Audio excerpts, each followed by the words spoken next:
adik-adik menjadi semangat untuk belajar, semangat untuk talabul ilmi atau menuntut ilmu ya, dan semangat juga untuk patuh pada kedua orang tua ya, lebih memperbaiki ibadah juga. Barakallahu fikum. Semoga adik-adik menjadi ya kelak menjadi anak yang soleh dan soleha. Barakallahu fikum. Amin.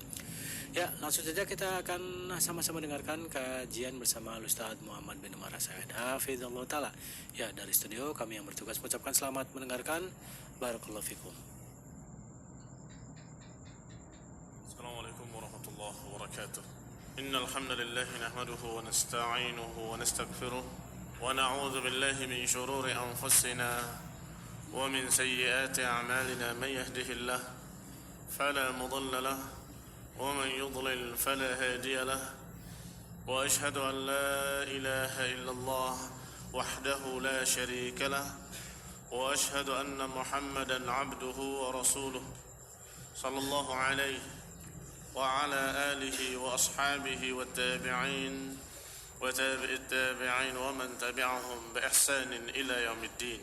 يا أيها الذين آمنوا اتقوا الله حق تقاته ولا تموتن إلا وأنتم مسلمون. يا أيها الناس اتقوا ربكم الذي خلقكم من نفس واحدة وخلق منها زوجها وبث منهما رجالا كثيرا ونساء واتقوا الله الذي تساءلون به والأرحام إن الله كان عليكم رقيبا. يا أيها الذين آمنوا اتقوا الله وقولوا قولا سديدا يصلح لكم أعمالكم ويغفر لكم ذنوبكم ومن يطع الله ورسوله فقد فاز فوزا عظيما. أما بعد فإن خير الحديث كتاب الله وخير الهدي هدي محمد صلى الله عليه وعلى آله وسلم وشر الأمور محدثاتها فإن كل محدثة بدعة وكل بدعة ضلالة وكل ضلالة في النار. Ikhwani fi din, a'azakumullah, kaum muslimin yang saya hormati. Masih kita membahas tentang zakatul qalb, perkembangan hati dan kesucian hati. Dan sampai kita pada ucapan Ibnu Qayyim rahimahullah tentang faedah-faedah dari ghaddul basar. Faedah-faedah dari menundukkan pandangan mata dari yang haram. Yang pertama sudah dibahas, yaitu halawatul iman wa ladzatuhu. Dengan ghaddul basar, dengan menundukkan pandangan mata dari yang haram, maka akan didapat faedah halawatul iman, lezatnya keimanan dan manisnya iman. Akan dirasakan betapa bahagianya hati, dia bisa menguasai dirinya. Kemudian yang kedua, al-faedah tsaniyah fi ghaddil basar adalah nurul qalb wa sihhatul farasah. Faedah yang kedua dari ghaddul basar adalah akan bercahayanya hati dan sehatnya firasat. Sehatnya firasah. Ittaqu firasatal mu'min.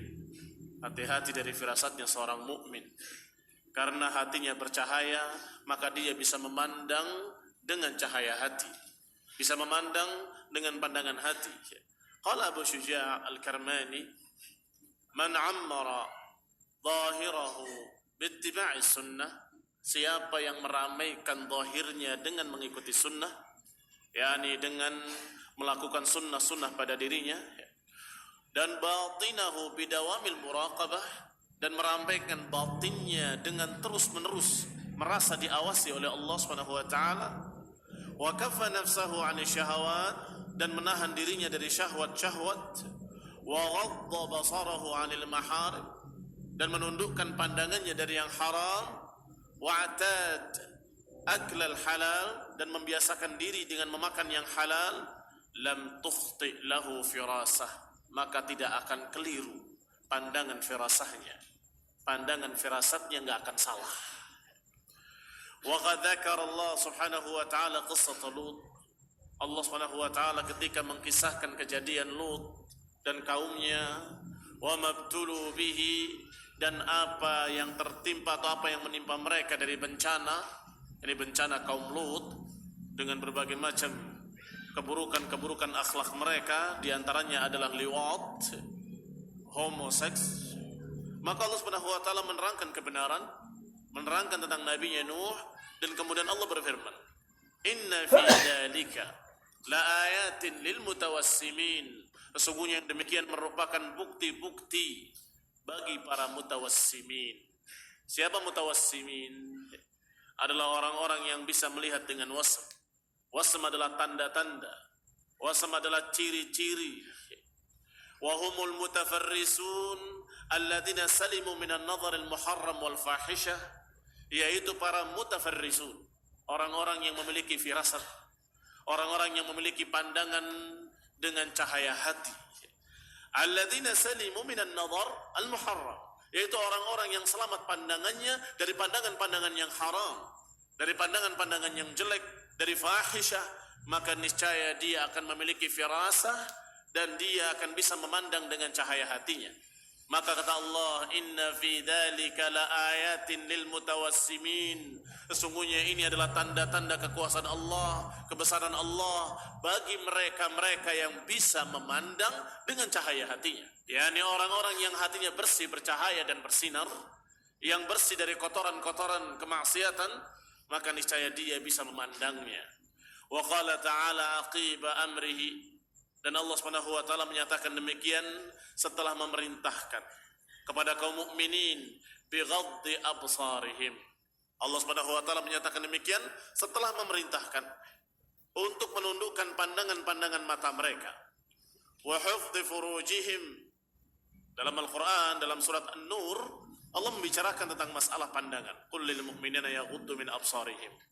Kemudian mengatakan kepada para wanita, qul lil mu'minat yaghdudna min absarihinna, dan berbicara tentang masalah haramnya zina, dan berbicara tentang hukumnya zina, dan juga berbicara tentang masalah-masalah yang berkaitan dengan itu.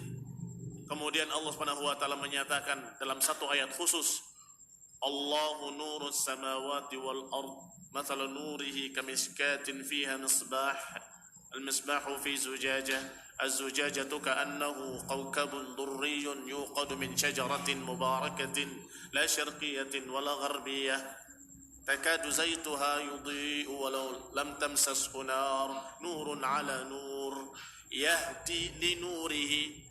Allah gambarkan bahwa Allah Subhanahu wa taala adalah cahaya di atas cahaya, digambarkan betapa terangnya sampai Allah katakan yahdi li nurihi. Allah berikan bimbingan dengan cahayanya kepada siapa-siapa yang dikehendakinya. Berarti bicara tentang cahaya, bicara tentang pandangan dengan cahaya hati, ketika Allah menceritakan sebelumnya tentang kebersihan badan dari noda-noda dosa, kebersihan dari yang haram, dari zina, dari pandangan-pandangan yang jelek. Wa sirra hadza, kata Ibnu Qayyim, rahasianya adalah al-jaza min jinsil amal. Annal jaza, bahwasanya yang namanya balasan itu sesuai dengan jenis perbuatannya. Faman ghadda basarahu amma harrama Allah azza wa jalla alaihi awadahu Allah taala min jinsihi ma huwa khairun minhu. Yaitu barang siapa yang menundukkan pandangan matanya dari apa yang haram, maka Allah akan gantikan, Allah balas dengan jenis yang sama, yaitu pandangan. Allah berikan pandangan yang tajam, yang lebih bagus daripada pandangan-pandangan yang haram, yaitu pandangan mata hati. Fakama amsaka nurahu atau nur basarihi 'anil muharramat, atlaqa Allahu nur basiratihi wa qalbihi. Sebagaimana dia menahan cahaya matanya dari yang haram, maka Allah berikan cahaya pada mata hatinya. Perhatikan, kata Ibnu Qayyim rahimahullah, apa rahasianya? Kenapa kalau Allah ketika berbicara masalah zina, masalah menundukkan pandangan mata, setelah itu Allah katakan Allahu nurus samawati, berbicara tentang nur, berbicara tentang cahaya Allah, dan berbicara siapa-siapa yang diberi oleh Allah cahaya. Rahasianya, kata beliau, yang terkandung di balik ayat-ayat tadi adalah bahwa Allah Subhanahu wa taala akan membalas kebaikan min jinsil amal. Al-jaza'u min jinsil amal. Kalau amalannya adalah menundukkan pandangan mata, amalannya adalah menahan pandangan dari yang haram, maka Allah berikan balasannya, yaitu pandangan mata hati yang tajam.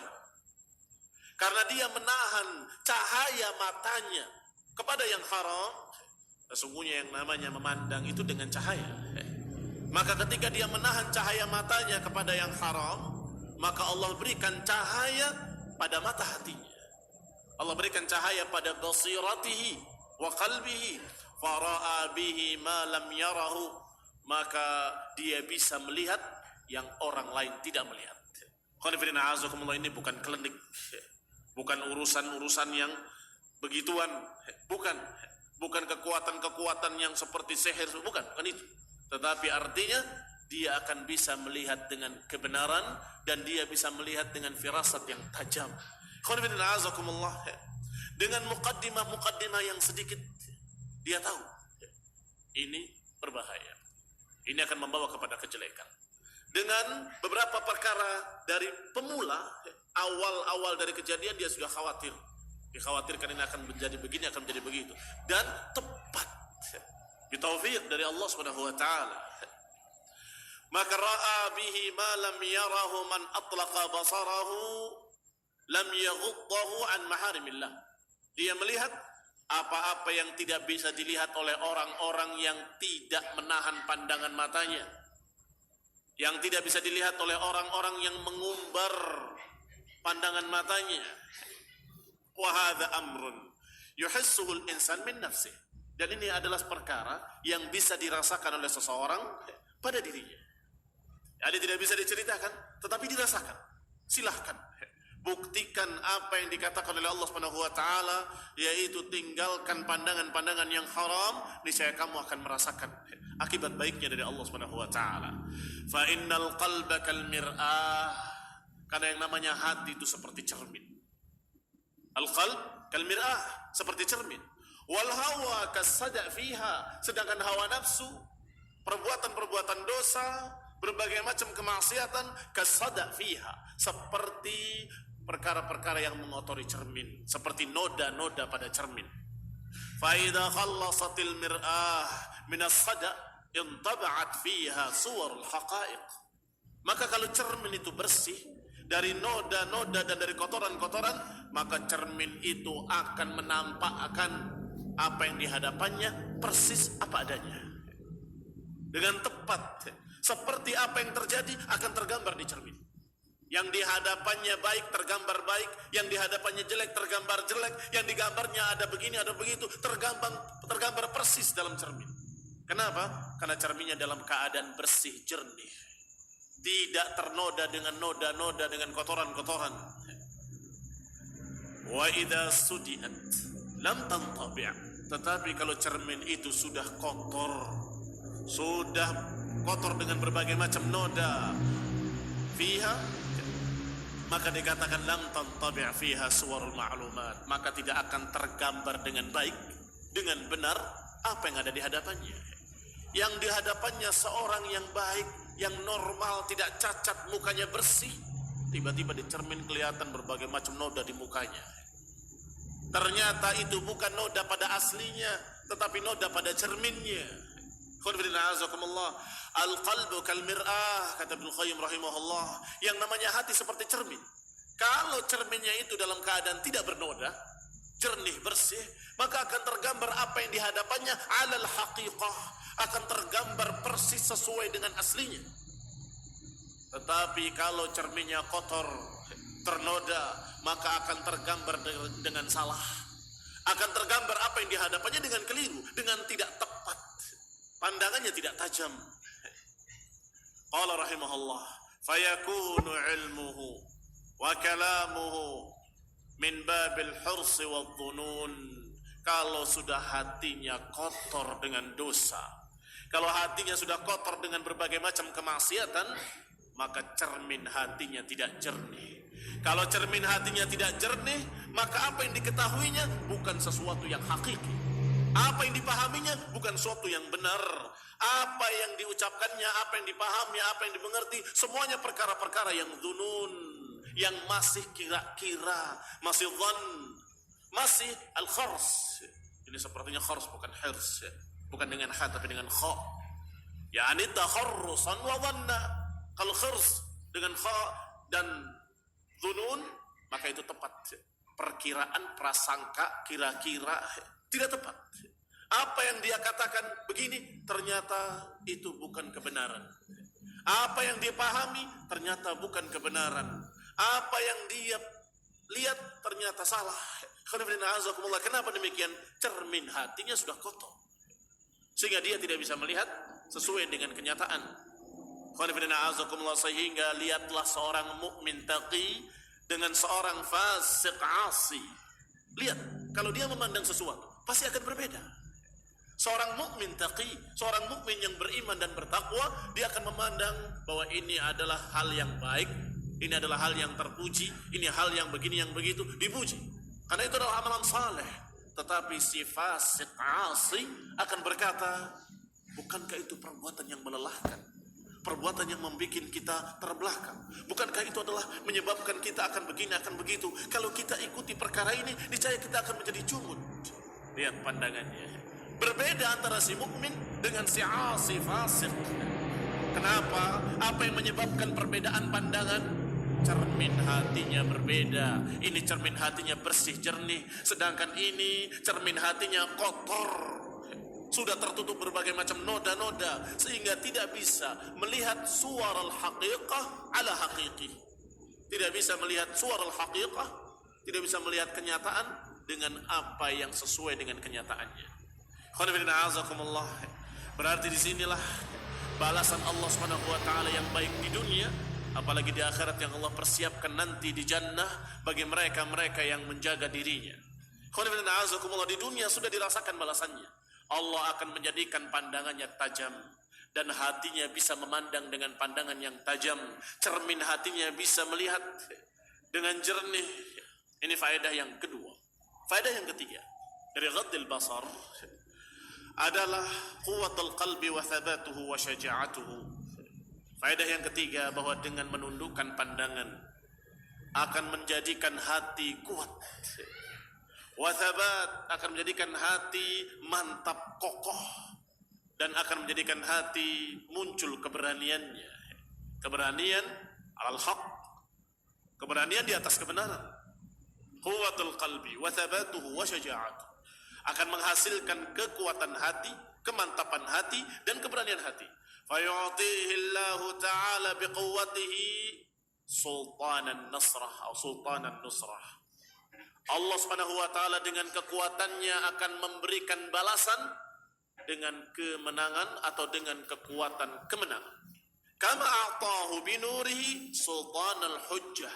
Sebagaimana Allah Subhanahu wa taala memberikan dengan cahayanya sultanal hujjah. Berarti diberi dua, sultanan nusrah dan sultanul hujjah. Kekuatan yang membawa kemenangan dan kekuatan dalam bentuk hujjah. Karena memang kekuatan itu dua macam, kekuatan hujjah dan kekuatan fisik. Kekuatan fisik membawa kepada kemenangan dalam fisik pula, dalam peperangan, dalam jihad fisabilillah. Kekuatan hujjah dalam menerangkan kebenaran. Mereka membawa berbagai macam syubhat-syubhat dan argumen-argumen yang batil yang membawa kepada kesesatan, tetapi Allah Subhanahu wa taala memberikan kepada orang mukmin tadi kekuatan hujjah sehingga bisa menumbangkan semua syubhat tadi. Fayajma'alahu baina sultanain, maka Allah kumpulkan baginya dua kekuatan, kekuatan hujjah dan kekuatan kemenangan. Wa yahrub asy-syaitanu minhu, maka syaitan pun akan lari daripadanya. Syaitan akan menjauh dari orang mukmin yang demikian, karena hatinya memiliki kekuatan dengan dua jenis kekuatan, kekuatan fisik dan kekuatan hujjah. Sehingga syaitan lari tunggang langgang, nggak bisa dia menggodanya, nggak bisa dia menyeretnya, nggak bisa menipunya. Setiap dia menyatakan dengan tipuan-tipuannya, dengan makar-makarnya, orang mukmin tadi tahu memiliki hujjah. La, wallah, tidak, demi Allah, aku mendengar ayat Allah berfirman, aku mendengar Rasulullah bersabda dalam hadis yang sahih, ditolak mentah-mentah dengan hujjah yang qat'iyah, dengan hujjah yang qawiyah. Demikian keadaan seorang mukmin yang hatinya bersih, yang dia memperkuat hatinya dengan menundukkan pandangan. Qala kama fil athari, sebagaimana diriwayatkan dalam athar-athar, dalam ucapan-ucapan salaf, innal ladzi yukhalifu hawahu yafriqu asyaitanu min dhillih. Sesungguhnya orang yang menyelisihi hawa nafsunya, orang yang tidak menuruti hawa nafsunya, maka syaitan akan lari daripadanya. Syaitan akan menjauh, akan memisahkan diri dari naungan orang itu. Kalau sudah ada orang tersebut, ada bayang-bayangnya saja, dia sudah lari. Sehingga jangan heran kalau Rasulullah SAW menyatakan, ketika Umar bin Khattab datang, sungguh ya Umar, kalau engkau berjalan di dalam satu jalan, syaitan lari dari jalan. Ma salakta fajjan, tidaklah engkau menjalani satu jalan, kecuali syaitan mencari jalan fajjan ghaira fajjik, jalan selain jalanmu. Atau kama qala fi riwayah, bahwasanya syaitan lari daripadanya. Kenapa demikian? Karena syaitan tahu ini orang kuat, hatinya kokoh, dan orang ini dalam keadaan memiliki hati yang bersih, hati yang memiliki cermin yang bening. Maka dia memiliki dua kekuatan, quwwatul hujjah wa quwwatul nusrah. Sultan al-nusrah wa sultan al-hujjah. Oleh karena itu syaitan merasa percuma, dia lari, tidak mampu dia untuk menggodanya. Walihada yujad fil muttabi' hawahu min dhillin nafs. Oleh karena itulah sebaliknya, pada orang yang mengikuti hawa nafsu, yang menghumbar nafsunya, yang memuaskan nafsunya, justru orang itu mendapatkan sebaliknya. Bukan kekuatan, tetapi mendapatkan dhillah. Dikatakan, man al-muttabi' hawahu min dhullin nafs wa dha'fiha wa mahanatiha, akan didapat pada orang-orang yang mengikuti hawa nafsunya kehinaan dan kerendahan. Dhul nafs wa dha'fiha, kelemahan jiwa, wa mahanatiha, kehinaan diri, merasa rendah, merasa sempit, merasa sesak. Kenapa demikian? Karena itulah balasan Allah di dunia bagi orang yang asah. Ma ja'alahu Allahu liman asahu, sengaja Allah jadikan yang demikian padanya, liman asahu, bagi siapa yang bermaksiat kepadanya. Fa innahu subhanahu wa ta'ala ja'ala al-'izz liman ata'ahu, karena Allah menjadikan kemuliaan hanya kepada orang-orang yang taat kepadanya. Allah menjadikan kehinaan bagi orang-orang yang bermaksiat. Allah subhanahu wa ta'ala berfirman dalam ayat-ayatnya, selalu menceritakan izzah adalah milik Allah dan untuk orang-orang mukmin. Walillahil izzatu walirasulihi walil mu'minin. Kata Allah bahwa kemuliaan itu bagi Allah, kemudian bagi Rasulnya, dan kemudian untuk orang-orang yang beriman.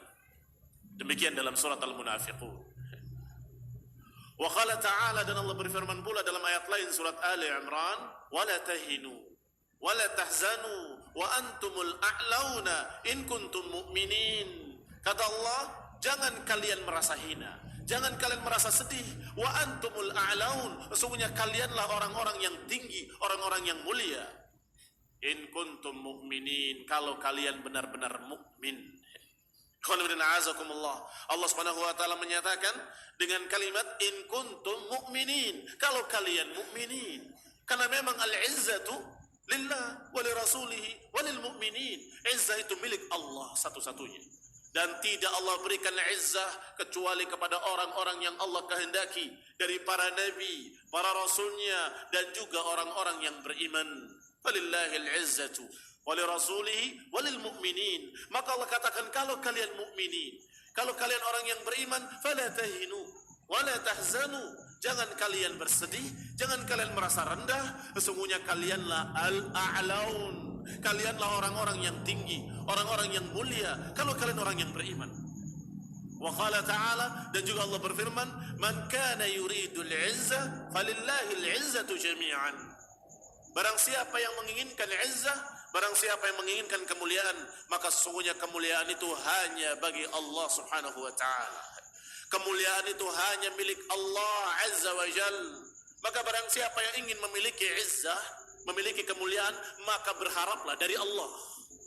Berharaplah dari Allah dengan cara mentaati Allah, dengan cara dia tunduk pada perintahnya, menjalani hukum-hukumnya, di antaranya ghaddul basar, di antaranya menundukkan pandangan mata, sehingga ketika orang itu mentaati perintah Allah, menundukkan pandangan matanya, maka hatinya semakin mulia. Semakin taat kepada Allah, semakin kuat hatinya. Semakin taat kepada Allah, semakin kokoh, kuat. Demikian keadaan hati seorang mukmin. Qulibina azakumullah. Yani makna ayat Allah, man kana yuridul izzah falillahil izzatu jami'an, maknanya adalah man kana yatlubul izzah, barang siapa yang ingin mencari kemuliaan, falyatlubha bi taatillah, hendaklah mencarinya dengan ketaatan kepada Allah. Ikhwan fillah azakumullah, banyak manusia yang mencari kemuliaan dengan harta, tapi dia tidak mendapatkan kemuliaan, tapi justru sebaliknya, dia mendapatkan kehinaan. Kenapa kehinaan? Dia menjadi budak dunia. Dia menjadi orang yang diperbudak oleh hartanya, dibelenggu lehernya, dalam keadaan dicocok hidungnya, diseret kemanapun dunia mau berjalan. Dunia ke sana dia ikut, dunia ke sini dia ikut. Dia tidak punya prinsip, dia tidak punya sama sekali pegangan. Kalau ditanya apa prinsipmu, pokoknya apa yang laku dijual. Karena dia ahlu dunia. Apa yang laku dijual, dia agama pun dia akan jual. Apakah dia mulia? Sungguh betapa rendahnya. Inna syarrad dawab, sesungguhnya yang paling hina dari makhluk yang melata di muka bumi adalah summun bukmul ladina la yaqilun, adalah orang yang buta, tuli, bisu dan tidak mau menggunakan akalnya. Siapa? Orang-orang kafir yang tidak mau kenal agama, orang-orang yang hanya dunia dengan dunia. Ada pula yang ingin kemuliaan, tetapi dengan cara mencari jabatan, berebut untuk mencari kedudukan. Apa yang terjadi? Apakah dia menjadi mulia? Demi Allah, dia menjadi terhina, dia menjadi rendah. Betapa rendahnya orang-orang yang menjadi budak-budak dunia, budak-budak kedudukan. Kata Allah subhanahu wa ta'ala dalam Al-Quran, wahai kaum muslimin, ini kitab kalian, kitab Allah yang diturunkan untuk kita dan kalian, wahai kaum muslimin.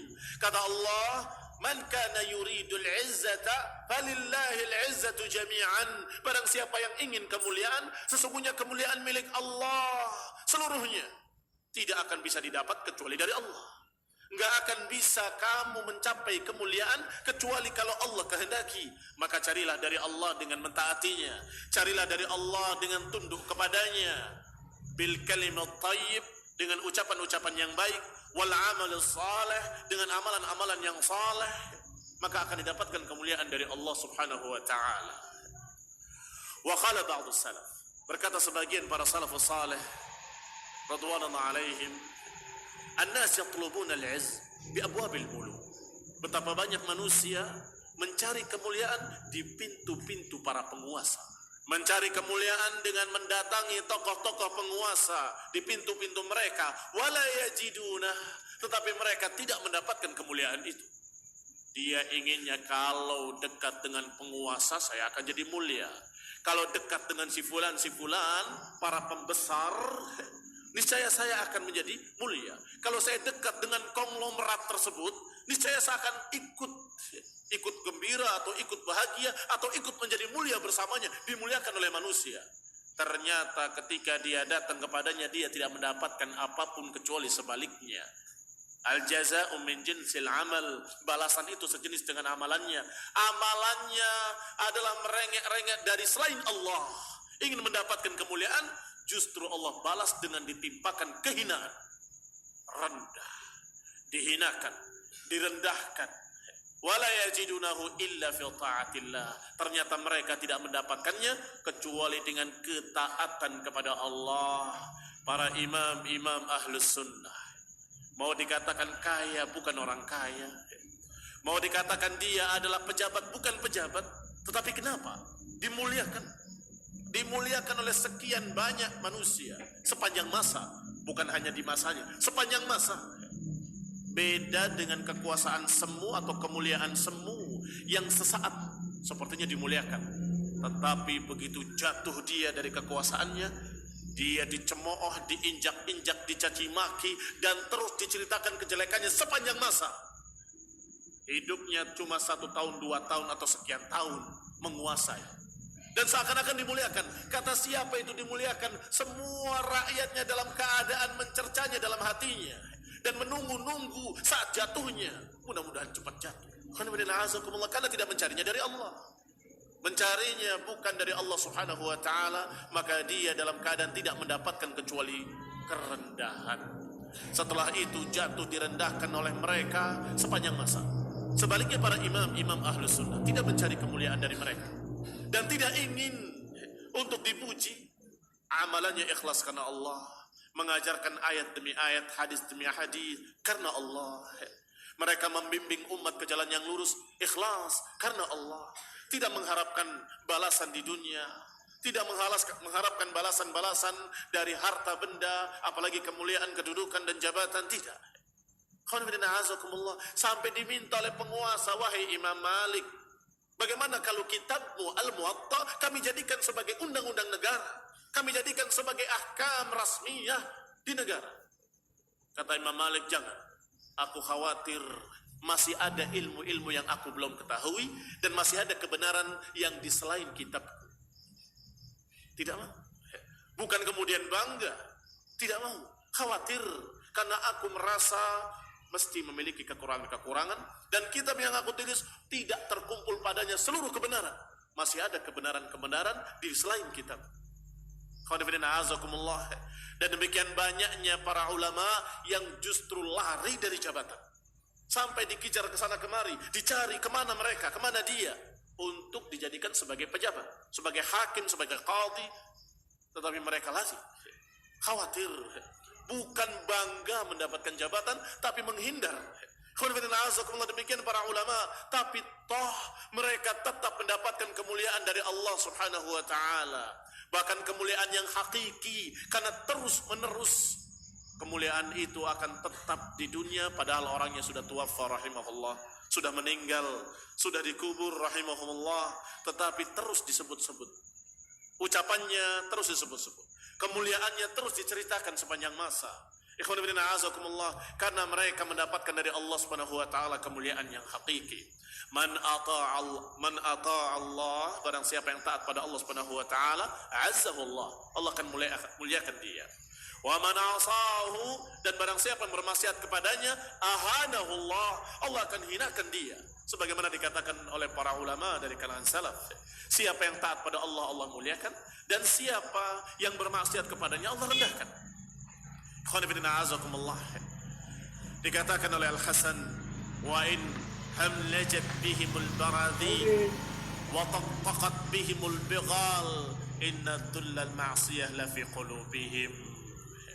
Walaupun hamlajat bihimul baradhin, walaupun tattaqat bihimul bighal, yani walaupun dia dituruti, walaupun dia memakai pakaian yang mewah, walaupun dia dituruti oleh semua pegawainya, oleh semua anak buahnya, walaupun keledainya, bighalnya tunduk kepadanya, tetapi maksiat yang ada dalam hatinya tetap membawa kehinaan dan kerendahan pada dirinya. Aballahu azza wa jalla illa an yudhilla man asah. Dengan dal ini bukan dengan dal, dengan titik semestinya. Yang kurang titik ditambah titik.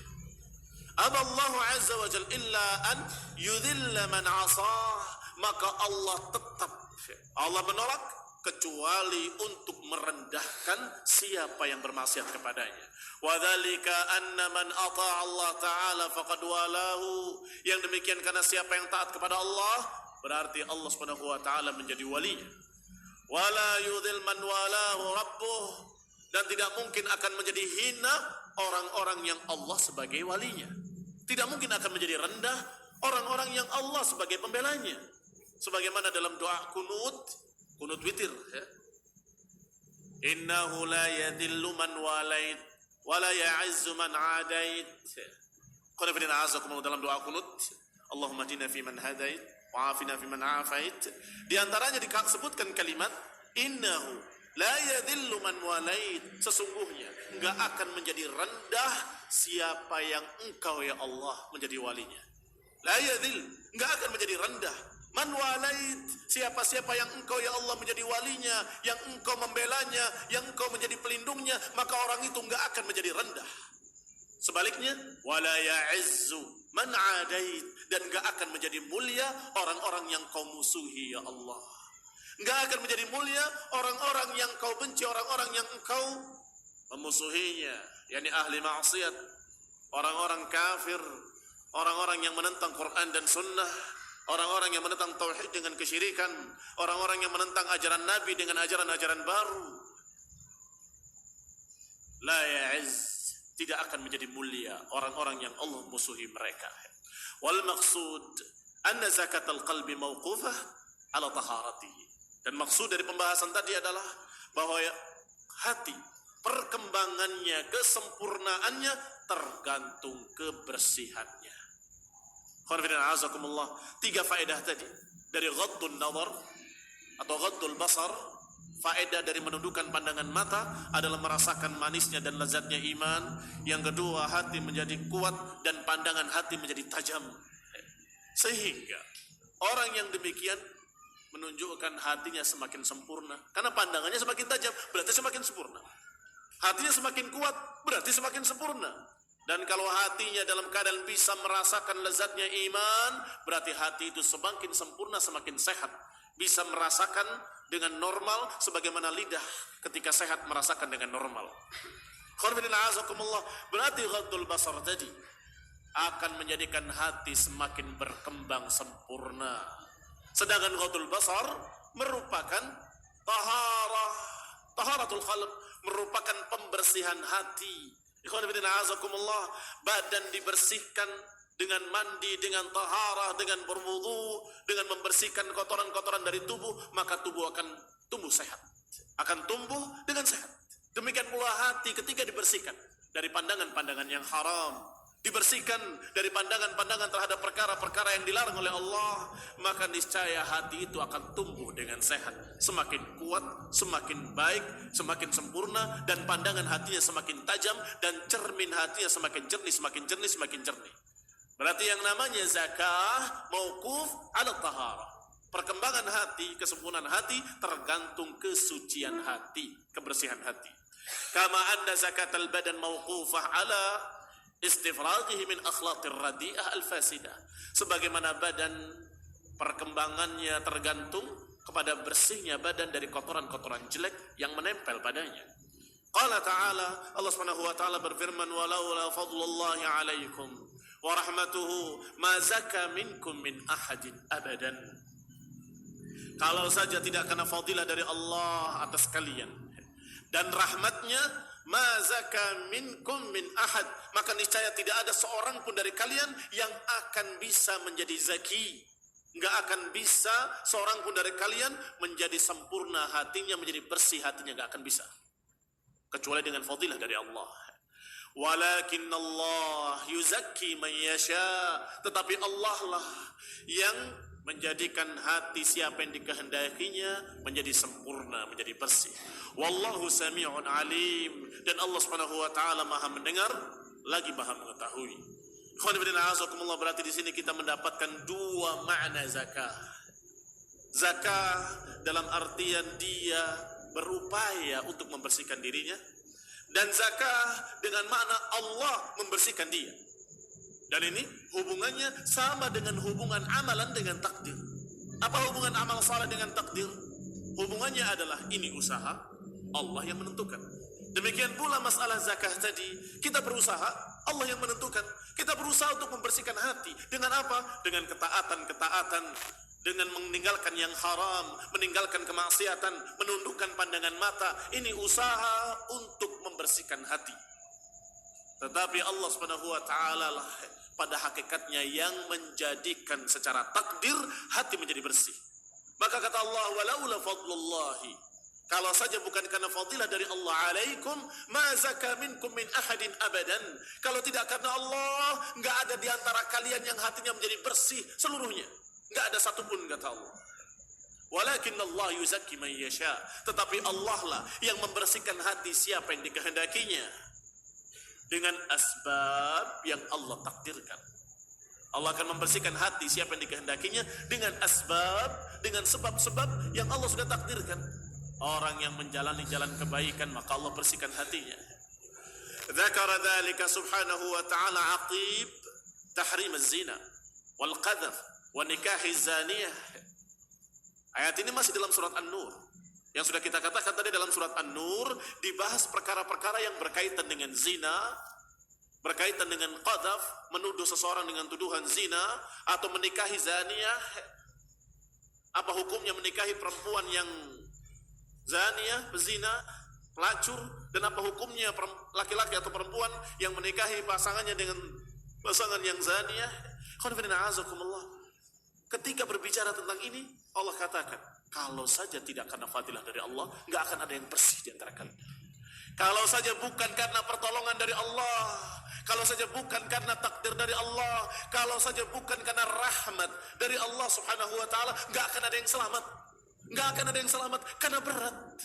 Ma taraktu ba'di fitnatan hiya adharru 'ala ar-rijali minan nisa. Kata Rasulullah SAW, aku tidak tinggalkan suatu fitnah, atau maknanya lebih tepat, terjemahan yang lebih tepat, tidak ada sepeninggalku, karena bukan Rasulullah yang meninggalkan, tidak ada sepeninggalku fitnah yang paling keras buat laki-laki, yang paling berat buat laki-laki melainkan wanita. Ma taraktu ba'di fitnatan hiya adarru 'ala ar-rijali minan nisa. Tidak ada sepeninggalku satu fitnah yang lebih berat bagi laki-laki melainkan perempuan, melainkan wanita. Fitnahnya merupakan fitnah yang adar 'ala ar-rijal. Adar 'ala ar-rijal, yang paling banyak merusak laki-laki, yang paling banyak mengalahkan laki-laki, yang paling banyak membuat fitnah bagi laki-laki. Sehingga dikatakan tidak ada sesuatu pun yang memiliki kekurangan dan kelemahan tapi bisa mengalahkan laki-laki yang kuat melainkan mereka perempuan. Tidak ada naqisatu dinin wa aqlin yaghlibna 'ala ar-rijali al-aqwiya illa an-nisa. Tidak ada sesuatu yang lemah agamanya, lemah akalnya, tetapi bisa mengalahkan laki-laki yang kuat melainkan perempuan, kata Rasulullah sallallahu alaihi wa ala alihi wasallam. Naqisatu dinin wa aql, mereka kurang agamanya, kurang akalnya, tetapi bisa membuat fitnah dan bisa mengalahkan laki-laki yang gagah, yang masya Allah penampilannya kekar, tubuhnya kuat, ternyata kalah dengan perempuan. Dengan apanya? Dengan lirikan matanya, dengan senyumnya, dengan lenggak-lenggoknya, dengan manis tutur katanya, dengan rayuan-rayuannya, tiba-tiba seluruhnya terbawa, terseret oleh perempuan-perempuan bodoh. Dikatakan oleh Allah, laula fadlullahi alaikum ma zaka minkum min ahadin abadan. Kalau saja bukan karena rahmat Allah dan fadilahnya, enggak akan ada yang selamat di antara kalian. Ma zaka minkum min ahadin, enggak akan ada yang suci di antara kalian, enggak akan ada yang bersih di antara kalian. Tetapi Allah Subhanahu wa taala dengan rahmatnya, yuzakki man yasha. Allah akan membersihkan siapa yang dikehendakinya. Allah akan menyelamatkan siapa yang dikehendakinya. Siapa yang dikehendaki oleh Allah? Ikhwan fillah, azakumullah. Alhamdulillah Allah memberitahu siapa yang hendak Allah sucikan. Orang-orang yang mentaatinya, orang-orang yang beribadah dengan ikhlas, orang-orang yang menuruti perintah Allah dan hukum-hukum Allah. Mereka lah orang-orang yang Allah sucikan dengan rahmatnya dan fadilahnya. Wa kadzalika qauluhu ta'ala fil isti'dani 'ala ahli al-buyut. Demikian pula ketika Allah Subhanahu wa taala menyatakan dalam ayat lainnya di surat yang sama masih. Ini ayat-ayat berikutnya dalam surat An-Nur tentang izin masuk rumah. Kalau kamu minta izin, jangan maksa. Sekali, dua kali, tiga kali tidak diizinkan, pulang kamu. Kata Allah, wa in qila lakum irji'u farji'u huwa azka lakum. Kalau dikatakan oleh tuan rumahnya, pulanglah. Jadi tidak diizinkan. Kata Allah, farji'u, maka pulanglah kalian. Huwa azka lakum, pulanglah kalian, itu lebih baik buat kalian. Lebih azka. Kalimatnya zaki lagi. Kalimatnya zakah yang sedang kita bahas. Kalau kalian maksa, kalau kalian terus mengatakan, tapi saya perlu, tapi saya ada kebutuhan penting. Sudah dikatakan, pulanglah. Saya tidak terima tamu. maka pulanglah kamu. Huwa azka lakum, itu lebih suci buat kalian, lebih membersihkan hati kalian, lebih menjadikan hati kalian semakin sempurna, semakin sempurna. Kenapa? Sama dengan ghaddul basar. Apa ghaddul basar? Menundukkan pandangan dari yang haram. Baik, kalau orang itu mengatakan irji'u, pulanglah. Kalau tuan rumah tadi mengatakan pulanglah, berarti ada sesuatu. Dia khawatir kamu tahu tentang dalam-dalamnya keluarga, karena keluarga sedang ribut misalnya, sedang berantem mulut misalnya, sedang bertikai. Pulang, saya tidak terima kamu hari ini. Maka kalau kamu pergi, huwa azka lakum, kamu lebih bersih hatinya, karena nggak tahu menahu tentang urusan mereka. Tetapi kalau kamu masih nunggu terus, malah nguping, ada apa sih kok nggak keluar-keluar? Ngintip, kenapa ya? Akhirnya dia melihat yang haram, akhirnya dia mendengarkan yang haram, akhirnya dia menjadi beban pada pikirannya, menjadi kotoran pada hatinya. Tidak lagi zaki, tidak lagi bersih. Maka Allah Subhanahu wa taala menyatakan, in qila lakum irji'u farji'u wa azka lakum. Kalau dikatakan pulanglah, maka pulanglah kamu, itu lebih bersih buat kamu. Fa innahum idza umiru birruju'i li alla yattali'u ala auratin lam yuhib sahibul manzil an yattali' 'alaiha kana dzalika azka lahum. Kata Ibnu Qayyim, karena kalau mereka diperintahkan untuk pulang oleh tuan rumah agar mereka tidak melihat aurat yang aib kalau dilihat, yang tuan rumahnya tidak suka, sahibul manzil, tuan rumah tidak suka kalau dilihat oleh mereka, maka kamu pergi itu azka. Maka kalau mereka menuruti kemudian pergi, azka lahum, itu lebih baik buatnya. Kama anna raddal basar wa ghaddahu azka li sahibi, sebagaimana ghaddul basar, sebagaimana memalingkan pandangan dari yang haram, itu akan lebih membawa kepada kesucian. Wa qala ta'ala, qad aflaha man tazakka wa dzakara isma rabbih fa shalla. Qad aflaha man tazakka, sungguh akan berbahagia, akan mendapatkan falah man tazakka, orang-orang yang tazakka. Siapa orang-orang yang tazakka? Orang-orang yang berupaya untuk menjadikan hatinya zakiyah, orang-orang yang berupaya untuk menjadikan hatinya bersih. Dengan apa? Sama seperti tadi, dengan menghindari yang haram, dengan menundukkan pandangan matanya, dengan menuruti kemauan tuan rumah. Kalau tuan rumah mengatakan pulanglah, saya tidak terima tamu, ya pulanglah.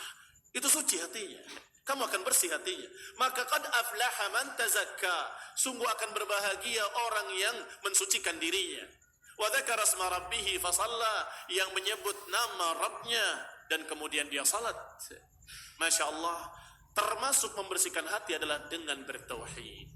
Termasuk membersihkan hati adalah dengan mengikuti sunnah. Termasuk membersihkan hati menghindari kebidahan-kebidahan. Termasuk membersihkan hati adalah dengan menghindari maksiat-maksiat sampai yang sekecil-kecilnya.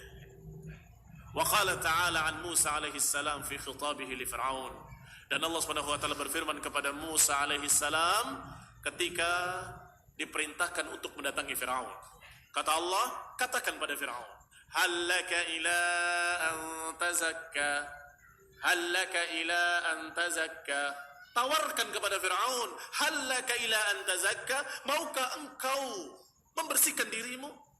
Wahai Fir'aun, apakah kamu gak mau membersihkan dirimu, menjadikan hatimu zakiyah, menjadikan hatimu berkembang sempurna? Ditawarkan oleh Musa dengan perintah Allah. Kata Allah, datangi Fir'aun, wa qul lahu, katakan kepadanya dengan qaulan layyina la'allahu yatadzakkar aw yarda, yatadzakkar aw yakhsha. Sampai dalam ayat lain Allah katakan dalam surat An-Nazi'at, hallaka ila an tazakka, katakan apakah engkau mau untuk mensucikan dirimu. Ini juga dengan makna yang tadi, berupaya untuk membersihkan dirinya dengan ketaatan, dengan keislaman, dengan tauhid, dengan mengikuti Nabi. Kemudian dikatakan pula oleh Allah Taala dalam ayat lain, wa wailul lil musyrikin alladzina la yu'tuna zakah. Celaka, neraka wail bagi kaum musyrikin, yaitu yang tidak mengeluarkan zakah atau tidak mendatangi zakah. Apakah orang kafir diperintahkan untuk mengeluarkan zakat? Apakah kaum musyrikin diperintahkan untuk mengeluarkan zakat? Kata Ibnu Qayyim, ini maknanya bukan zakat. Zakat yang kita fahami mengeluarkan sebagian hartanya 2,5% setelah nisab, setelah 1 haul, bukan itu. Tetapi maknanya seperti yang tadi. Apakah mereka orang-orang musyrikin itu tidak takut kalau mereka tetap dalam keadaan syirik? Wailun lil musyrikin. Celaka, neraka wail bagi mereka karena mereka tidak mau mendatangi zakat, tidak mau mendatangi kesucian hati, kebersihan hati, tidak mau dia mendatangi sesuatu yang akan membersihkan hatinya, menyempurnakan hatinya. Ini kata Ibnu Qayyim, qala aktsarul mufassirin, dikatakan oleh kebanyakan para ahli tafsir minas salaf, kebanyakan para ahli tafsir dari salaf, wa man ba'dahum, dan juga dari orang-orang yang setelah mereka. Yang dimaksud adalah tauhid. Zakat di sini tauhid. Alladzina la yu'tuna zakah, maka cocoklah dengan ayat sebelumnya. Wailun lil musyrikin, celaka bagi orang musyrik. Musyrik itu orang kafir yang menyembah selain Allah, yang menyekutukan Allah dengan tuhan-tuhan lain. Kenapa kok ayat keduanya alladzina la yu'tuna zakah, yaitu yang tidak mengeluarkan zakat? Ya enggak pas. Maka maknanya bukan mengeluarkan zakat. Alladzina la yu'tuna tauhid alladzi yuzakkihim, tidak mendatangi tauhid yang akan memberikan zakat buat mereka, tidak mendatangi tauhid yang akan membersihkan hati mereka, mensucikan hati mereka, menyempurnakan hati mereka. Demikian ikhwan fillah azakumullah. Maka dikatakan oleh Allah Subhanahu wa taala dengan kalimat halaka ila an tazakka, atau dengan kalimat qad aflaha man tazakka, ini dengan makna yang sama. Adapun ayat fala tuzakku anfusakum, maka itu maknanya berbeda. Fala tuzakku anfusakum, jangan kalian mensucikan dirimu sendiri. Tadi dikatakan akan berbahagia orang yang mensucikan dirinya. Tapi dalam ayat lain, fala tuzakku, jangan kalian sucikan dirimu sendiri. Lihat, maknanya berbeda yang tadi dengan yang ini. Akan dibahas insyaallah pada kajian mendatang. Secara ringkas saja, bahwasanya kalau yang dipuji adalah siapa yang berupaya untuk mensucikan dirinya, dipuji. Qad aflaha man tazakka. Dan ditawarkan kepada orang-orang kafir pula, halaka ila an tazakka, maukah engkau mensucikan dirimu? Ini dengan mana? Berupaya untuk mensucikan dirinya dengan tauhid, dengan sunnah, dengan amalan saleh, dengan menghindari yang haram, dan seterusnya. Adapun fala tuzakku anfusakum, maknanya jangan kabarkan tentang dirimu bahwa kamu suci. Jangan beritakan pada orang lain dengan bangga, saya suci, saya bersih, jangan. Ini yang haram. Jadi yang haram fala tuzakku anfusakum, yakni jangan kalian mengaku-ngaku sok suci. Saya kan begini, saya kan begitu, bukankah saya bersih, bukankah saya suci, bukankah ini enggak boleh. Fala tuzakku anfusakum, jangan kalian sok suci, merasa dirimu suci. Kamu jangan memikirkan hal-hal yang baik pada dirimu, tapi justru pikirkanlah hal-hal yang jelek agar kamu bertaubat kepada Allah, takut kepada Allah. Bukankah tidak ada satu orang pun yang selamat dari dosa? Bukankah tidak ada seorang pun yang selamat dari kesalahan? Fala tuzakku anfusakum, maka kalian jangan sombong merasa suci. Perhatikan perbedaan makna ini dengan makna yang tadi. Assalamualaikum warahmatullahi wabarakatuh. Subhanakallahumma bihamdik, asyhadu an la ilaha illa anta astaghfiruka wa atubu ilaik. Assalamualaikum warahmatullahi wabarakatuh. Indahsir Idaatul Islamiyah Ahlus Sunnati wal Jamaah.